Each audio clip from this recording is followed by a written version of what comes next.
Alright, now's probably a good time as any, I suppose. So, hello everybody, what I am doing is that I'm playing Golden Sun Reloaded, and gonna be basically recording my playthrough and gonna be using this as feedback for the person who made this mod. It is a difficulty mod, and it's supposed to kind of like rebalance a lot of Golden Sun and Golden Sun: The Lost Age. It's kind of based on the hard mode of The Lost Age, from what I understand, but it also comes with a whole bunch of different tweaks and other settings that, again, like rebalances everything. I know that there's like a couple other difficulty mods out there. There's one called like Rising Sun or Rising Stars or something that just absolutely, it changes everything, and it's like really crazy. But the reason why I'm going with Reloaded is because it's more of a faithful rebalancing than, say, for example, like Rising Sun or Rising Stars is, because in Rising Sun and Rising Stars, it's like, it just, again, it's like completely changes everything, and like how the how like the entire like game works, from what I understand, at least from the videos that I saw, and it seemed a little bit too extreme for me, so I wanted a more faithful rebalancing. So before we start, I'm just gonna just read the documentation here for this patch, and the person who made this is Calidor, who's on the GoldenSunHacking.net forums. So here we go. And hi guys and gals, here it is, the long-awaited sequel to The Balance Age, which is apparently a different mod that he's made. The Balance Age, which contains everything from the old mod, plus a lot of new stuff. The goal, as always, is to provide a harder and not too straightforward game, meant to be enjoyed by players that are quite knowledgeable with the game mechanics and want to try other things than Michido and Summon Rush. But let's get into the details. So, he's provided some documentation. Under Find contains parts Italian, comments allowed everywhere. So he has a class doc, equipment doc, synergy doc, and he's also provided an RNG guide from game packs for drops. And that's in order to get some drops for some of the equipment that he's put in. So for example, if we go to the class doc, it'll show like all of the new classes that he's added in. I'm not going to go over all of these specifics because we're going to get there when we get to there. It also kind of like ruins the a bit of the fun in like adding in what he's added in. All right, tech tips: what to do when experiencing a crash or a freeze. Spoiler for tech. If you encounter freezes, crashes, or other technical oddities, please try patching a different clean ROM or try a different emulator before reporting. The emulator I use is VVA-M 1.8.0 SVN 1243. Always include details about the emulator where you experience the crash or freeze in reports, and if the same happens in VBA as well. So the version that I'm using is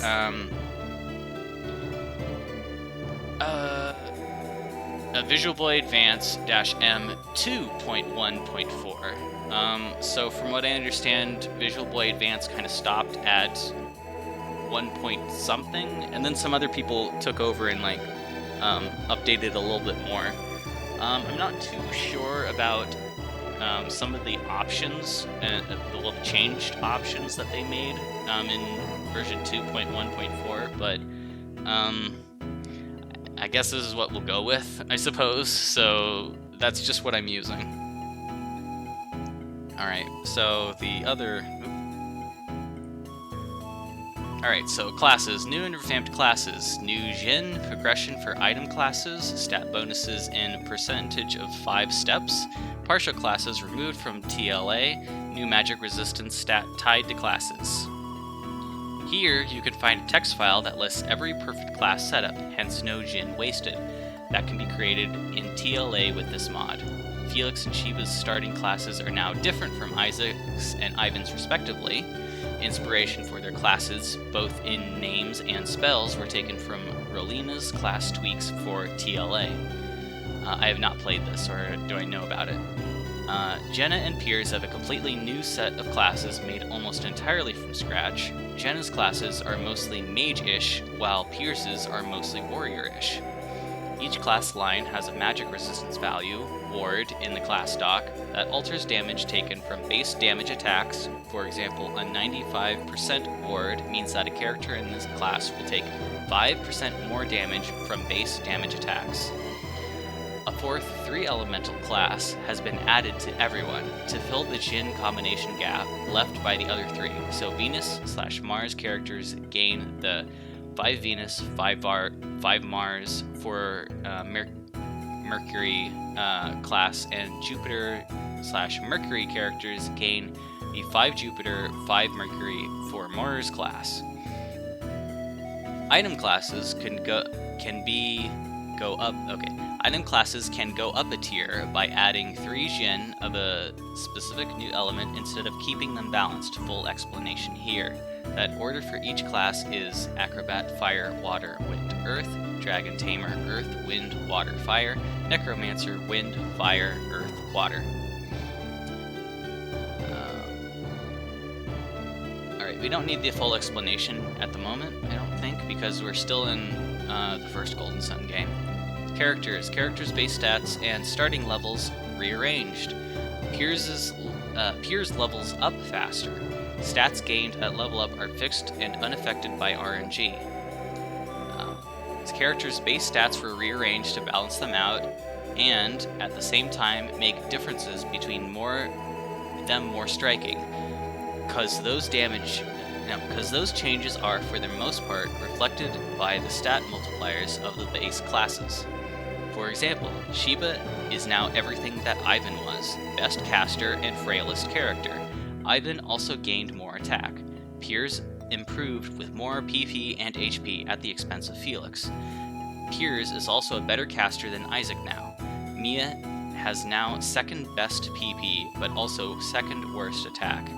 Characters also have more innate HP. They gain less from Jin though, to make them more resilient to summons. Luck grows with levels to complement the changes made to the debuff mechanic. Leveling up doesn't depend on RNG anymore. In TLA, Jenna starts at 4, and Piers levels up faster, while still being the slowest. Okay, so he did make like a whole bunch of different changes to characters. That's one of the really biggest things that you're going to be noticing right off the bat. Items and equipment. Weapon category system. New items added, tweaked many others. Some treasures have been rearranged in TLA. New attribute ailments found on equipment. Almost every piece of equipment has been tweaked. The golden rule. Each piece of equipment found/bought in the game is stronger than anything of the same type you could find at an earlier point in the game, and weaker than anything found later. Shops and some chests have been changed accordingly. Weapon categories. No, let me go back to this. So the golden rule. This is one of the really nice changes that I think that he's made. From what I remember in the Lost Age, was that there was a rusty mace or something that you can find on the Eastern Sea, and it would be basically end game almost, if I'm remembering correctly. And so he's changed something around there. So this is more of a problem in the Lost Age than I feel it was in the first Golden Sun. So it's good that he changed that, because there were a lot of times where you would in the Lost Age where you would find a new weapon, and you couldn't use it because it was just statistically weaker than what you'd found earlier. So this is really nice because that means that you're just constantly upgrading new pieces of equipment and you're able to use them. Alright, so weapon categories. Long swords, standard weapon. Light blades, minus attack, plus agility, plus defense. Axes, plus attack, minus defense. Maces, minus attack, minus 5% unleash rate, plus max HP / power / ailments. Staves, double minus attack, plus 5% unleash rate, plus max PP / power. Onks, double minus attack, plus 5% unleash rate, plus power, luck, and ailments. Ailments boost the chance to hit enemies with debuffs, negative statuses, and anything else that requires luck, a luck check on the enemy. It directly increases the percentile chance by the amount shown on the item, just like how the criticals attribute increase the chance to unleash. I believe that's one of the huge changes that he's trying to make, is that you can actually now use ailments against bosses and regular enemies, and they're much more effective against them. So, like, you'd use poison or whatever, and then everybody would be poisoned, and it would be effective. As opposed to like in base game where like everybody like freaking resisted it and it was a waste of time to cast ailments whatsoever. So an ailment boost helps out a lot. But we'll get to the ailments and stuff, and buffs, debuffs, and ailments. Alright. Each forgeable material now has a target level range and the places where they can be found and have been changed accordingly.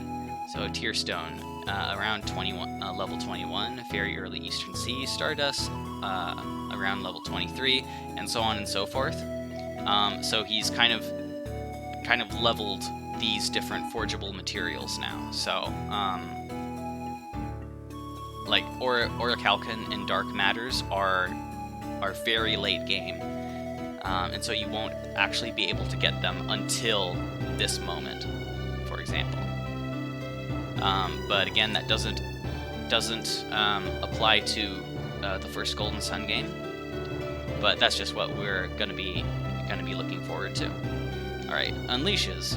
All attack-based unleashes use multipliers. Unleashing mages are now a viable option. Spoiler for unleashes. The standard unleash rate is now 30%. Armageddon's Megiddo multiplier is now times 2.4. Ceres Legend and Heaven Vengeance had their added damage part reduced. Some unleashes had their element changed. Among the most notable ones, Acheron's Grief is now non-elemental and High Vitals changed to Mercury. Every unleash of a non-staff weapon uses a multiplier to increase damage. Staves unleashes are all base damage type. Not too much to say about this, he just revamped the unleashes. It's nice that it's like now 30%, that means that you can use it more, which is great. I don't specifically remember the unleashes for like staff weapons specifically, so I don't have really anything to compare that against when we're actually in game. I can't remember like what the end game gear would be in base game for casters. So I guess that is just what it is. Alright, so moving on. Synergy, healing and reviving. New synergies added. Max PP stat increases. Damage dealt by base damage synergies. Reviving tweaked. Group healing costs much more. Healing mechanic tweaked. Power and resistance cap raised to 255. Last synergy is learnt at 42. Yeah, the healing mechanic is definitely like one of the huge, bigger parts. And we will see that once we get to Wish. But yeah. So spoiler for synergy, healing, and reviving. New synergies: Tearfing, Venus equivalent of Quick Strike, Meltdown, Mars equivalent of Quick Strike. Water Spout, Mercury equivalent of Quick Strike. Rolling Fire, stronger Mars Ghost Soldier. Saber Rain, upgrade to Periot's Saber Dance. I don't know how to say that word. No. Punishment Series, stronger Jupiter Fume. Boon Series, from Dark Dawn. Heal Series, group healing Venus Synergies. Bravery/Courage, Venus Impact/High Impact. Blessing, clone of Dark Dawn's Weapon Grace. Raise, Mars equivalent of Revive. Remedy, a single target tonic. Poison and Paralyze are available. Alright. The new base damage formula is damage equals base power plus max PP divided by 8 times elemental factor times 1 plus max PP divided by 1024. PP cost for base damage synergies recalculated from scratch with custom made formula I wrote in order to make power weight more than range. Group healing and reviving synergies cost much more, as well as the strongest single target healing synergies. Reviving effects now have a 100% success rate, but Revive, Raise, Lich, and Phoenix revive only to 50% HP. Water of Life revives to 25% HP. That's one of the bigger things that he's changed is that reviving is much more difficult. In a sense. So like you'd raise somebody and they'd only be at like 50% HP and then they'd immediately get hit. So you kind of have to be strategic in when you raise them. So you'd have the fastest character raise, and then you'd immediately try and follow that up with a cure. So you kind of have to use 2 characters' turns in order to revive somebody properly. Alright. The Necromancer's Call, Demon/Dullahan are base damage type spells. Call of Dullahan is the strongest base damage synergy in the game. The Periot's card and Juggle series are also stronger. Frost card is the strongest Mercury base damage synergy in the game. Bramble card and Thunder card have a chance to debuff their targets. Never used the Periot class too much. Hopefully, maybe we'll try that out. I'm not sure.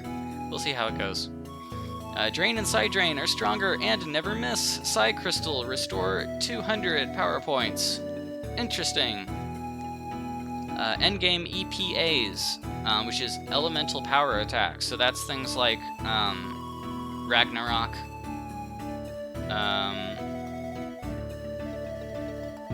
What's the other one? The one that that Brute has. I forget whichever one. But it's like Ragnarok. That's what EPAs are, elemental power attacks. Endgame EPAs, except Quick Strike, Turfing, Meltdown, Water Spout, Minotaur, and Annihilation, have a chance to debuff the target or to partially ignore defense. Very interesting to put onto those kinds of synergies. All EPAs are multiplier based. Endgame ones are now closer in power to Unleashes. Very nice. So obviously you only have 1 Soul Blade in the game, so that's a really good way to kind of balance it out. Elemental Power doesn't affect healing spells as much as before, half of the original bonus/malice. New formula is HP healed equals base power times elemental power minus 100 divided by 2 plus 100 divided by 100. The elemental power minus 100 is a little bit worrying because basically sometimes you'd have some characters with elemental power that's just barely over 100, sometimes even just barely at 100. So most of the times it's not going to be very effective. Obviously this is a lot more difficult, so hence of course the difficulty mod. Buffs, debuffs, and ailments. Debuffs are now useful against bosses. Single target buffs/debuffs have lower duration. Defense buff/debuffs are stronger. Resistance ones are weaker. Haunt triggering rate is 40%. Characters wrapped in delusion can't unleash, and regular attacks miss more often. Death Curse's countdown starts at 4 instead of 7. So some buffs were buffed, quite obviously. Resistant buffs and debuffs increase and decrease resistance by 15/30 instead of 20/40, and they cap at ±60 instead of ±80. So resistance has just been squished a little bit. Defense buffs and debuffs are stronger. Buffs go from I'm gonna assume that this is supposed to be a point and not a comma. So buffs go from times 1.1875 to times 1.75 in 4 steps as usual. Similarly, debuffs go from times 0.8125 to times 0.25. Single target buff/debuffs have lower duration and base infliction rate than multi-target buffs/debuffs. Ailment infliction rate and ailment recovery chance aren't dependent on elemental level anymore. So it seems kind of weird, and it didn't make a whole lot of sense to me when I first read it. So the single target buffs and debuffs last less time as opposed to the multi-target ones. So what you're essentially doing is that you're buffing or debuffing one single person, and then using an area of a multi-target buff or debuff in order to keep that buff on them longer. Kind of weird, but okay, that's just something that we're going to have to keep in mind. Luck higher than 40 grants immunity to stun and sleep. New formulas: ailment debuff infliction chance, caster's level, divided by 4 minus target's luck, divided by 2 times 3 plus base chance plus ailment bonuses plus vulnerabilities. So I'm not sure what specific number he's pulling this from. Vulnerabilities 25. I'm not sure if that's I'm not sure what this is specifically indicating, but I know what the ailment bonuses is, because we saw that earlier in the equipment section, where some pieces of equipment have an ailment bonus to them. But for the vulnerabilities, I'm not specifically sure what that's referring to. Times area multiplier. Ailment recovery chance is luck minus level divided by 2, minus turns times 5 plus base chance.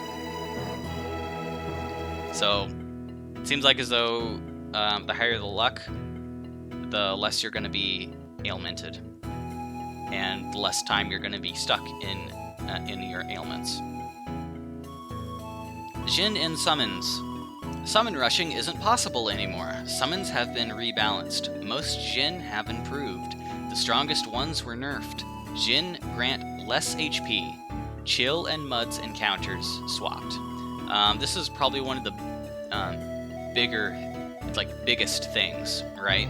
Because especially in the base game, summon rushing was kind of the I don't care button, where you just set all of your Djinn on standby, or which one was it? I get those two mixed up all the time. You know what I mean. So you'd set your Djinn or whatever, and wait for queue them to summon, and then you get into a random fight, and then you just spam summons at them,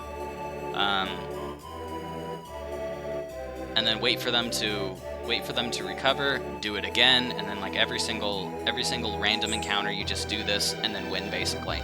So now it's not possible. So Summons HP damage nerfed from 3% per Jin to 2% per Jin. Daedalus is 5% the first attack and 10% the missile instead. Okay, so they just do less damage. Summons base power is 35, 70, 130, 220 for the standard 4. So each Jin, they have like, so 35 is 1 Jin, 70 is 2 Jin, 130 is 3 Jin, and 220 is 4 Jin. This doesn't apply to us at the moment, so Zagan 60, Mega Era is 65, Floor is 120, Moloch is 125, Ulysses is 210, Eclipse is 310, Horus is 320, Kodalaku is 400, Daedalus is 140 plus 340, Azul is 500, Catastrophe is 520, Charon is 580, Iris is 750. I don't know what they're changed from, but okay, that's fine. Summons that require more than 2 Jin won't appear right at the start of the battle. After the first turn, 3 Jin summonings become available. After the second, 4 Jin summons become available, and so on, with Iris available after the 5th turn has passed. 6 and 7 Jin summons are unlocked in the same turn. So this is how he prevents the summon rushing. Is that the higher leveled summons are not available at all. So you have to wait a couple turns before you can summon the high leveled stuff. So yeah, Catastrophe requires 7 Jin to be summoned, 5 Jupiter, 2 Mercury. Charon is 8, 6 Venus, and 2 Jupiter, and Iris is 10, 6 Mars, and 4 Mercury. HP gained from Jin more or less halved. Alright. I'm assuming they're talking about not the summons specifically, but like you use Spring or something. When you use like Spring Jin that heals you, then it's less HP that heals you. Reflux is multi-target. This is actually very nice because Reflux was really annoying to use. Shade and Flash reduce damage respectively by 50% and 66% instead of 60% and 90%. Yeah, I remember Flash just being super overpowered comparatively to the rest of the other barrier Jins, you know, so it is obviously still better, but not by much. Vine, Mud, Gasp, and Fury deal base damage, so before they didn't, now they do. Ember restores 10% of power points, Ether 30%, and Aroma 12.5%. Balm and Spark revive 50% HP instead of 60, and Crystal heals 60% of HP. So yeah, just less power overall. So yeah. Alright, enemies. Stronger in general. New enemies and new enemy abilities added. Full overhaul in the Lost Age, with more enemies per battle on average. Every enemy has higher stats, and those that use Synergy have max PP equal to their level times 5, if it isn't already higher, so they can benefit from the PP multiplier.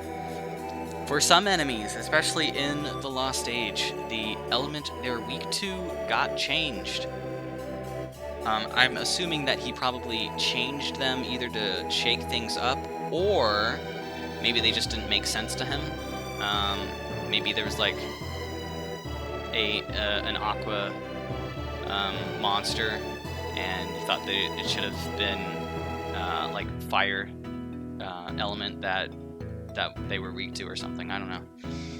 In the Lost Age, enemies and enemy groups have been completely revamped from start to end. So, very different enemy different enemy groups.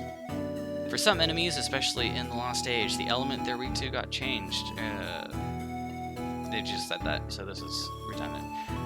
Treasure Isle Overhaul area now has enemies from the Eastern Sea lands. The Northern Reaches overworld area has a completely new set of enemies. Okay. Enemies use break less frequently. It'll still be too much. But, okay. I will count how many times they use break. Drops. Notable drops that change from the original version. Forgeable materials are dropped earlier. Remember to follow the RNG guide doc linked at the top instead of simply reusing move sequences tested for vanilla. So here's all of the drops. This is more in the Lost Age than it is anywhere else, I think. And the one that he's referring to is the RNG guide up here. I'll go through the RNG manipulation later on when we need to. There's not too much of that in Golden Sun, but in the Lost Age there's plenty of that. I'm not going to go through all of this, but yeah. Treasures and shops. Items swap for various reasons, and notable shop changes. The Lost Age only. Yep, this is all Lost Age only, and that's it. So now you kind of get an idea of what this patch does. So that's what we're going to be doing. I'm going to be providing this video series and uploading it on YouTube so that we can test it a little bit more. So this was, of course, like made kind of a long time ago. This was made 4 years ago, in 2016. So it has gone through various updates. Right now we are on patch 1.76 for both Golden Sun and Golden Sun The Lost Age. So that's what we're testing. So there are obviously like people already who have tested this out. I'm providing a little bit more, some more testing. So that's what we're going to be doing. And yeah, hopefully we'll have a fun time.